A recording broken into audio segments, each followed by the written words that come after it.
Hello everybody, welcome to my YouTube channel. Today let us start with height and distance.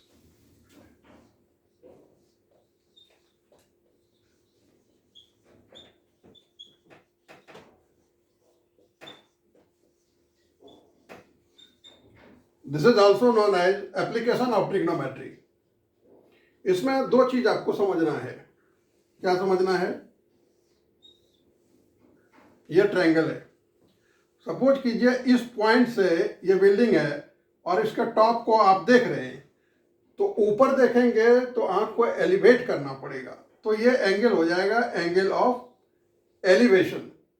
Similarly जब आप ऊपर से नीचे की ओर देखते हैं तो एक इमेजिनरी लाइन बनेगा और ये एंगल हो जाएगा आपका, मान लीजिए बीटा है, मतलब डिफरेंट एंगल है. तो ये होगा एंगल ऑफ डिप्रेशन. तो एंगल ऑफ एलिवेशन और एंगल ऑफ डिप्रेशन दोनों इक्वल होंगे, क्योंकि ये दोनों लाइन पैरेलल होता है तो ये अल्टरनेट एंगल इक्वल हो जाएगा.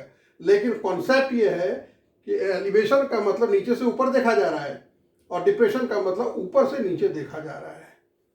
देखते हैं इसका एप्लीकेशन कैसे हो रहा है.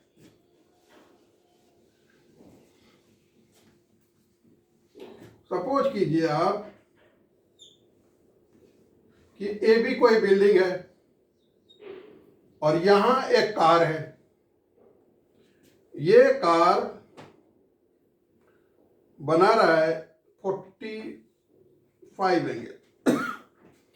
20 मीटर टुवर्ड्स द बिल्डिंग ये जा रहा है. मान लीजिए यहां पहुंच गया डी पर. ये 20 मीटर है. यहां पहुंचने के बाद इसका एंगल हो जाता है 60 डिग्री, यानी कि 45 से 60 डिग्री बन गया. दूर जाएंगे तो एंगल घटेगा और पास जाएंगे बिल्डिंग का तो एंगल बढ़ेगा, क्योंकि ये 90 डिग्री है आपका.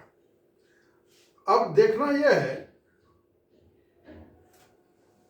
कि ये हाइट कितना है, ये आपको निकालना है कि ये हाइट कितनी है. तो हाइट मान लीजिए इसका नहीं पता आपको. तब दो ट्रायंगल बना है यहाँ. क्या क्या? ए बी डी और ए बी सी. आप कभी गलती नहीं करें कि ए डी सी. ये राइट एंगल ट्रायंगल है नहीं. राइट एंगल ट्रायंगल होगा तभी ट्रिग्नोमेट्री वैलिड है. तो आप क्या लिखेंगे? पहले in triangle A B D ये एंगल 60 डिग्री है और आपको परपेंडिकुलर और बेस का रिलेशन लेना है. हाइट एंड डिस्टेंस है तो परपेंडिकुलर और बेस. तो क्या हो गया? tan. P और B का रिलेशन tan देता है. तो tan 60 degree is equal to A B upon B D. तो tan 60 का वैल्यू होता है √3. ए बी आपको नहीं पता है, मैंने h मान लिया है, तो h अपॉन बी डी हो गया. क्रॉस मल्टीप्लाई करेंगे तो h इज इक्वल टू हो गया बी डी इंटू √3. ये इक्वेशन 1 सपोज करें इसको आप. फिर दूसरा ट्रायंगल है ए बी सी.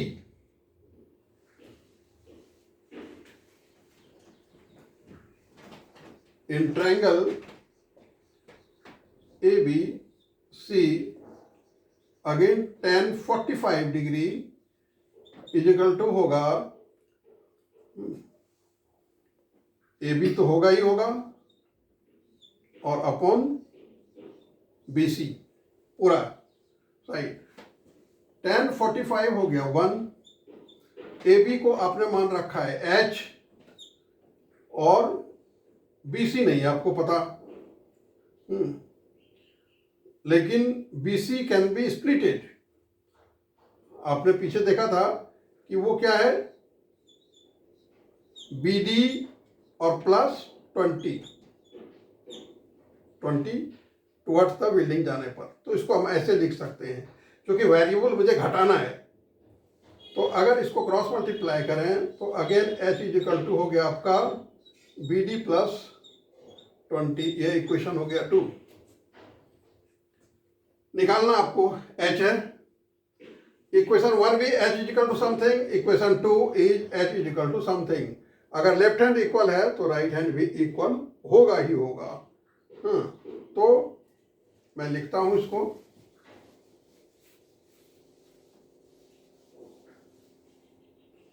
फ्रॉम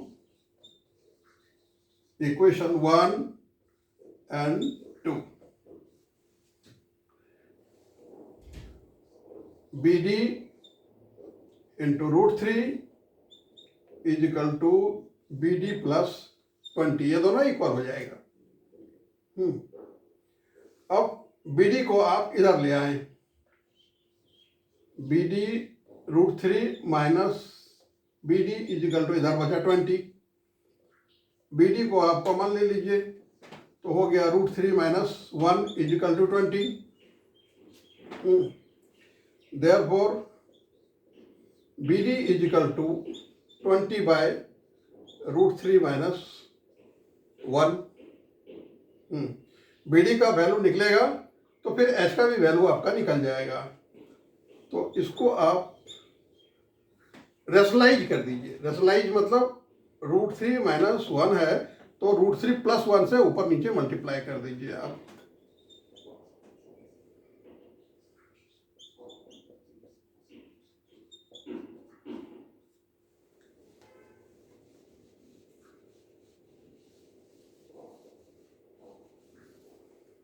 अब आप देखें a minus B A plus B का फार्मूला लगा दीजिए तो क्या हो जाएगा, A square minus B square, यानी रूट 3 का स्क्वायर माइनस 1 का स्क्वायर, ऊपर एज इट इज छोड़ दीजिए आप, रूट 3 प्लस 1, ये हो गया रूट 3 का स्क्वायर 3 और 1 का स्क्वायर 1, यानी कि 20 रूट 3 प्लस 1, ये 3 माइनस 1 हो गया 2 और 20 रूट 3 प्लस 1, ये हो गया 10 और रूट 3 का वैल्यू होता है 1.732 और प्लस 1, तो 10 इंटू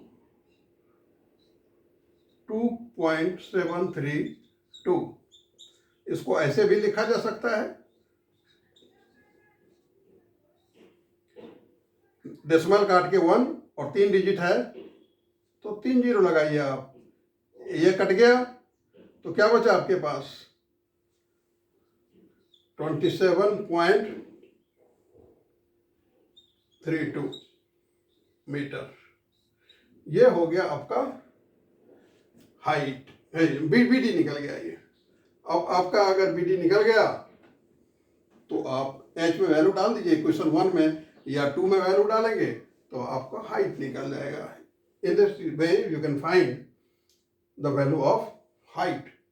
तो हाइट और डिस्टेंस का सवाल है, डिफरेंट सवाल है। यह कॉन्सेप्ट जानने के बाद आप बहुत सारा मेहनत कर सकते हैं इसमें। दिन में 30-40 सवाल तो आराम से बना सकते हैं आप। कुछ बच्चे कहते हैं कि सर एग्जॉस्टेड हो जाता हूँ। मैं एक कहानी सुनाता हूँ आपको। अमेरिका में कुछ साल पहले एक रिसर्च हुआ और साइंटिस्ट ने पाया कि ह्यूमन बीइंग का 1 gram flesh can run the Chicago city for 2 days। तो 1 ग्राम फ्लैश आपका अगर शिकागो सिटी को 2 days मेंटेन कर सकता है, यानी कि इतना एनर्जी वो दे सकता है, and you say you are tired. Never feel that you are tired, you are never exhausted. It's your feeling, change your feeling and become the monarch of your own kingdom. आप हमेशा बोलें कि मैं नहीं थका हूं, I am not tired at all, I am fresh.